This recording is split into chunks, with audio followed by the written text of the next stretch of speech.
نے حضرت موسیٰ علیہ السلام کو کرشماتی عصا عطا کیا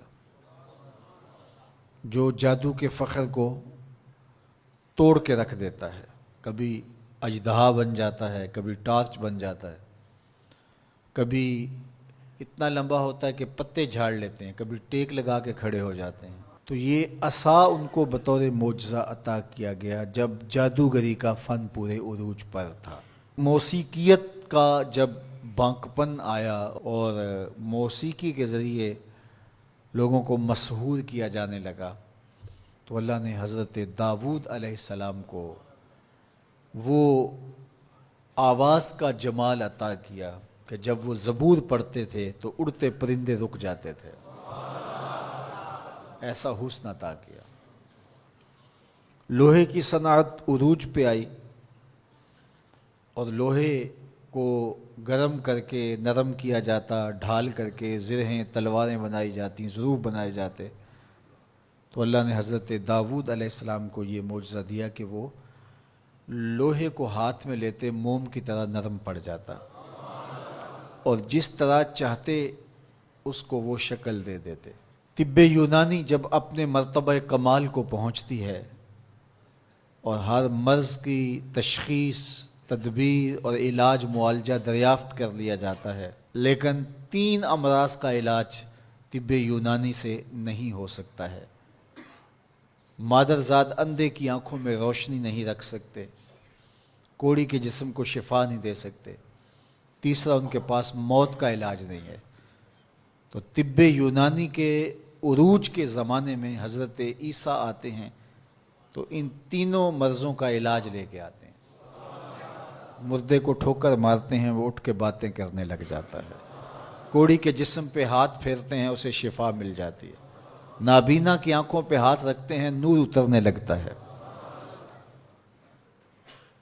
مصر کے کوچہ و بازار میں جب حسن والوں کے حسن کے چراغ جلنے لگے اور ایک سے بڑھ کر ایک حسین دل لبھانے لگا، ان کی عشوہ ترازیاں نیندیں اچاٹ کرنے لگیں، تو اللہ نے حسن و جمال کے زمانے میں حضرت یوسف علیہ السلام کو معجزہ جمال دے کے بھیجا.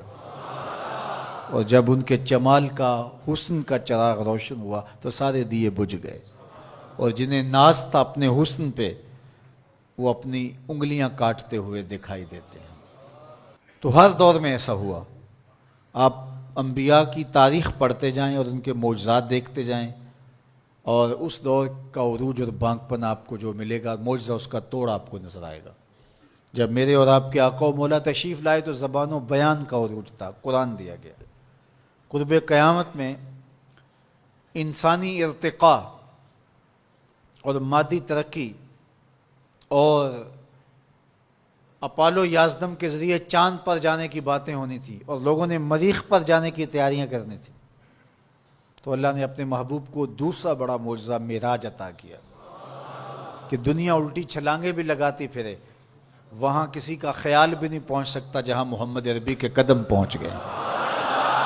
میرے امام بولے خرد سے کہہ دو کہ سر جھکا لے، خرد سے کہہ دو کہ سر جھکا لے، گماں سے گزرے گزرنے والے، یا خود پڑے ہیں جہت کو لالے، کوئی کیا بتائے کدھر گئے تھے.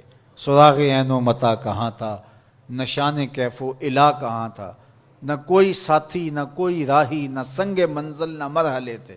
کمان امکان کے جھوٹے نکتوں تم اول آخر کے پھیر میں ہو. محیط کی چال سے پوچھو کدھر سے آئے کدھر گئے تھے. وہی ہے اول وہی ہے آخر، وہی ہے ظاہر وہی ہے باطن، اسی کے جلوے اسی کو ملنے اسی سے اس کی طرف گئے تھے. کمان حیرت میں سر جھکائے عجیب چکر میں دائرے تھے، ان کی عظمتوں کی کنہ تک کون پہنچے. یہاں تو جبریل بھی ہاتھ باندھ کے کھڑے ہیں. جب جبریل نے کہا کہ حضور آگے میں نہیں جا سکتا تو کہا وہی لانے والے اب آنا آگے، جو در دوستی مخلصم یافتی. جب دوستی میں تو نے مجھے مخلص پایا ہے تو پھر راستہ کیوں چھوڑ رہا ہے. تو عرض گزار ہوئے اگر یک سر موئے برتر پرم، فروغ تجلا بسوزت پرم، لو دنو تو خط وطن لہ ترک. تو اس سے آگے میں بڑھ نہیں سکتا، اگر ایک قدم بھی آگے بڑھوں تو جل کے راکھ ہوتا ہوں. تو جہاں جبریل بھی پیچھے رہ گئے، ملائک بھی پیچھے رہ گئے. کوئی فلک تے رہ یار گیا, کوئی جا سدرا تے ہار گیا.